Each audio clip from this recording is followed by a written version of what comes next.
Perkenalkan, nama saya Gertrud Noveriatus, NIM 19104168835, mata kuliah perilaku konsumen dengan dosen Pak Adi Mursalin SEMM. Berikut adalah jawaban saya tentang soal yang telah Pak Adi berikan.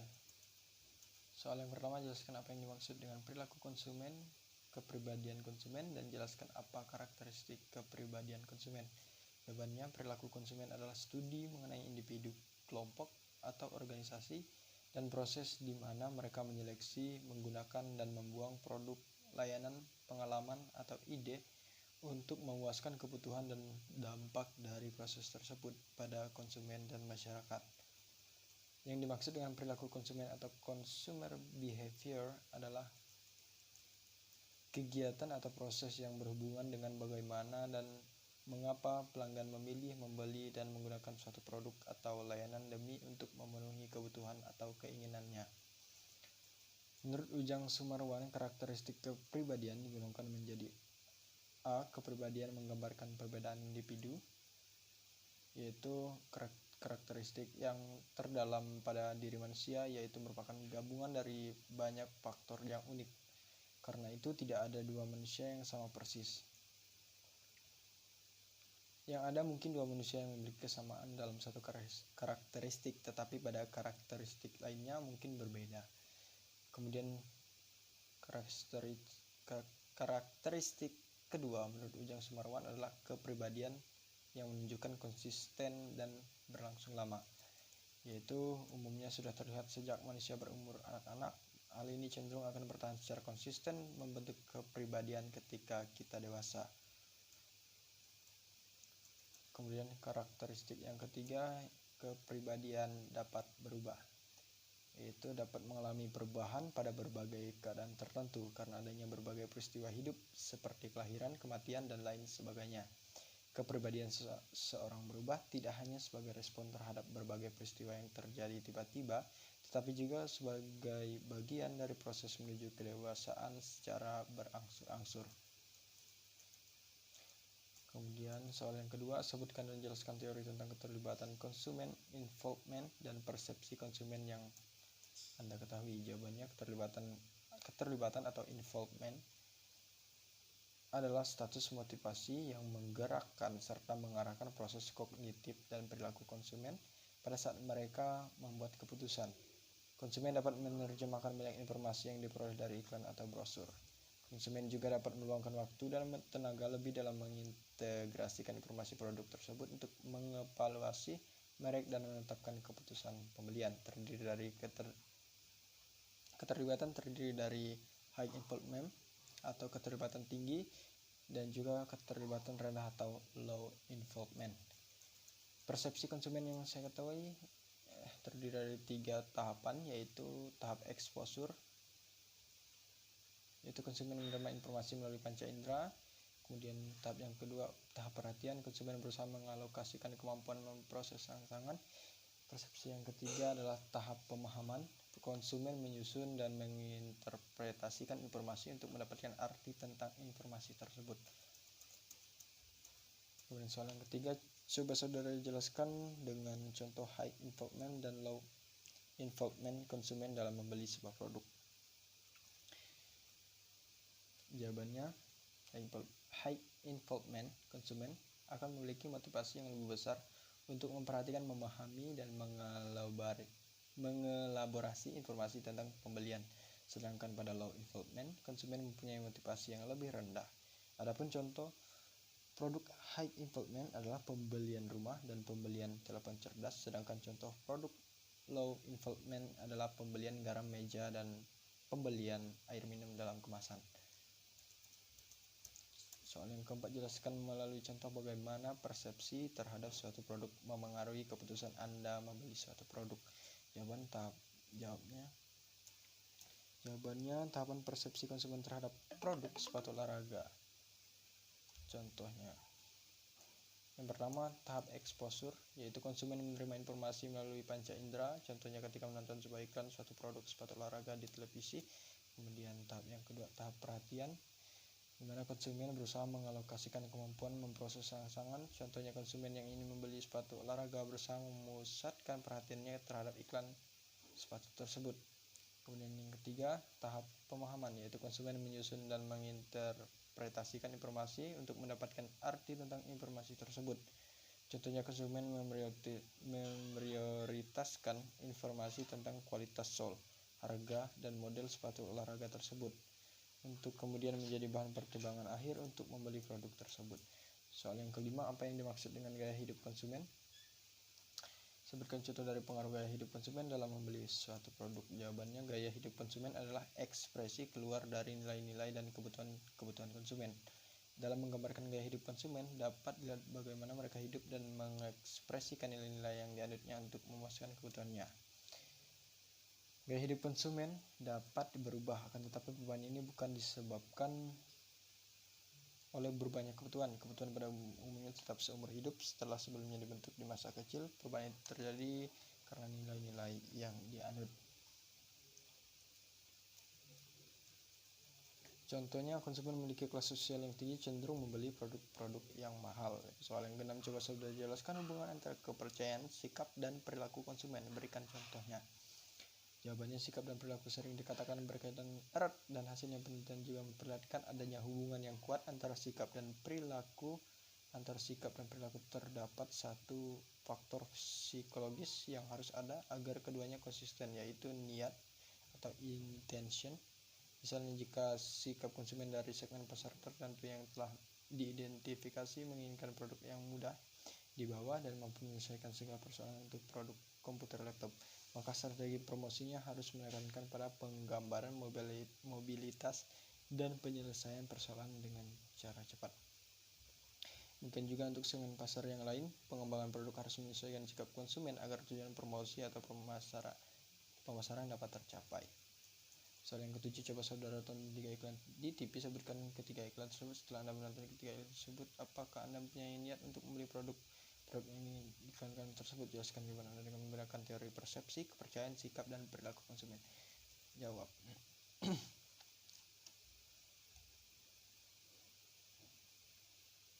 Pertama, dari iklan Safi, yaitu persepsi dari desainnya menarik, kepercayaan karena produk ini menurut saya cocok dengan kebutuhan kulit saya.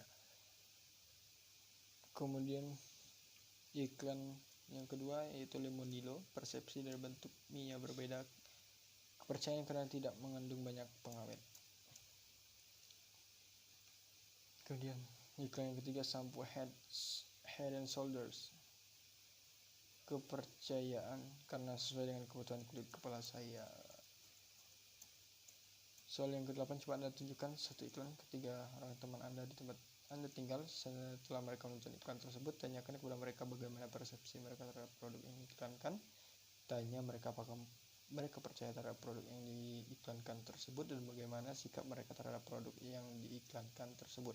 Apakah mereka mempunyai minat untuk membeli produk yang diiklankan tersebut, dan minta alasan mereka jika berminat untuk membeli atau jika tidak berminat untuk membeli. Selain itu, Anda jelaskan rangkuman jawaban mereka. Jawab video iklan Topkopi. Rata-rata ketiga orang tersebut berpendapat bahwa Topkopi mempunyai aroma dan rasa yang khas karena mengandung 2 jenis kopi terbaik dunia, yaitu Robusta dan Arabica. Mereka juga berminat membeli dan mengonsumsi Topkopi untuk menemani waktu luang di saat santai dan saat ngembun. Kemudian soal yang ke-9, apa yang diusulkan oleh Daniel Katz mengenai fungsi dari sikap konsumen? Daniel Katz mengklasifikasikan 4 sikap, yaitu fungsi utilitarian adalah fungsi yang berhubungan dengan prinsip-prinsip dasar imbalan dan hukuman. Yang kedua, fungsi ekspresi nilai, yaitu konsumen mengembangkan sikap terhadap suatu merek produk bukan didasarkan atas manfaat produk itu, tetapi lebih didasarkan atas kemampuan merek produk mengekspresikan nilai-nilai yang ada pada dirinya. Kemudian ada fungsi mempertahankan egos, yaitu sikap yang dikembangkan oleh konsumen cenderung untuk melindunginya dari tantangan eksternal maupun perasaan internal, sehingga membentuk fungsinya mempertahankan ego. Kemudian yang fungsi yang keempat adalah fungsi pengetahuan.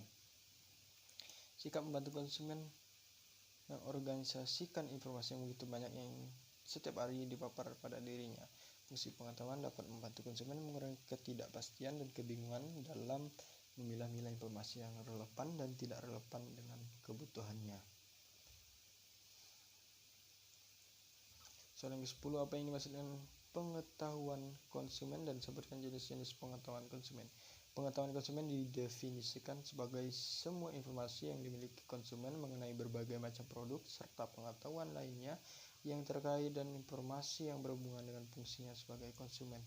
Pengetahuan deklaratif atau fakta subjektif yang diketahui oleh seseorang. Arti subjektif di sini adalah pengetahuan seseorang tersebut mungkin tidak selalu harus sesuai dengan realitas yang sebenarnya. Misalnya, kacang kedelai adalah bahan baku untuk membuat tempe dan tahu. Pengetahuan prosedur adalah pengetahuan bagaimana cara membuat kacang kedelai menjadi tempe dan tahu. Pembagian di atas merupakan pembagian secara umum. Women dan Minors tahun 1995 membagi pengetahuan konsumen menjadi 3 kategori, yaitu pengetahuan objektif, pengetahuan subjektif, informasi mengenai pengetahuan lainnya.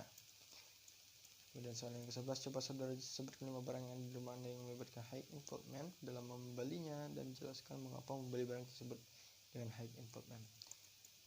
Jawabannya, barang yang pertama adalah kendaraan bermotor, mempermudah kita untuk berpergian.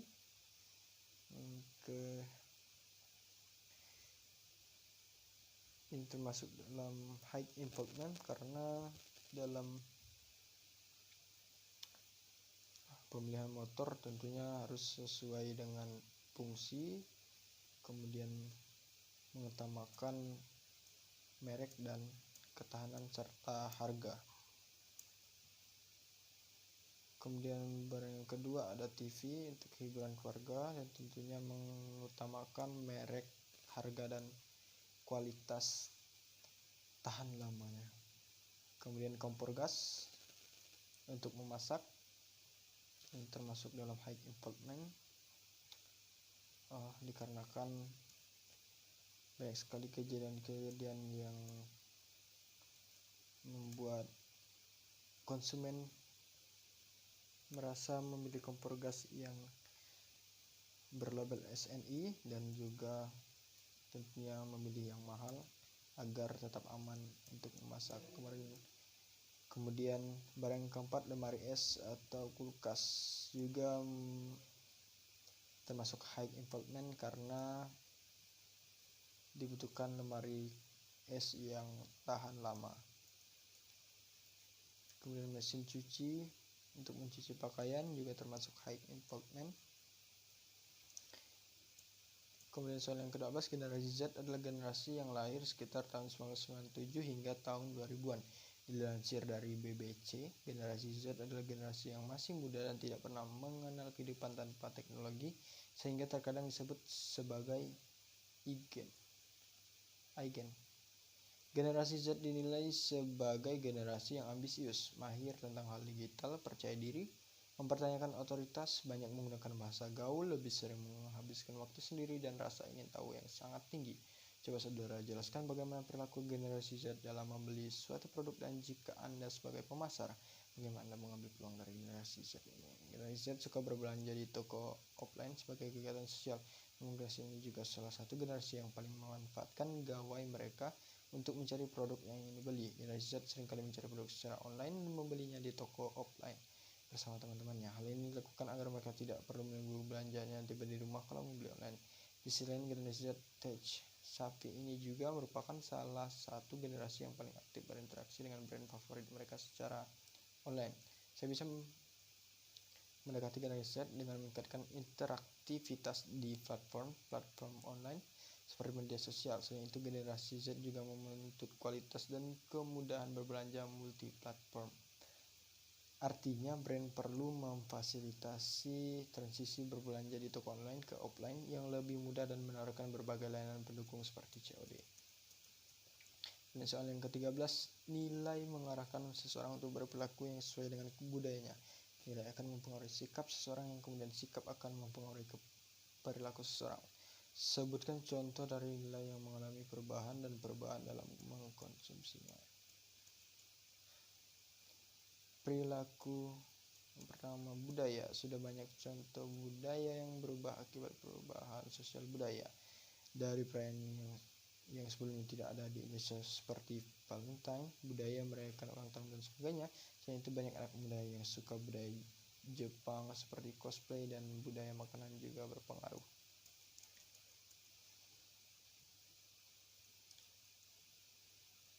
Kemudian soal yang ke-14, yang terakhir, sebutkan tugas-tugas yang sudah Anda kerjakan sebelum UTS perilaku konsumen. Jawabannya merangkum setiap materi di akhir pertemuan, kemudian merecord dan menguploadnya ke YouTube, kemudian link YouTube dikirim ke grup Facebook dan grup WA, serta membuat persepsi tentang barang yang ada di rumah. Dengan melihat barang tersebut masuk ke dalam high involvement produk atau low involvement produk, kemudian direcord. Baiklah, sekian jawaban dari saya. Terima kasih.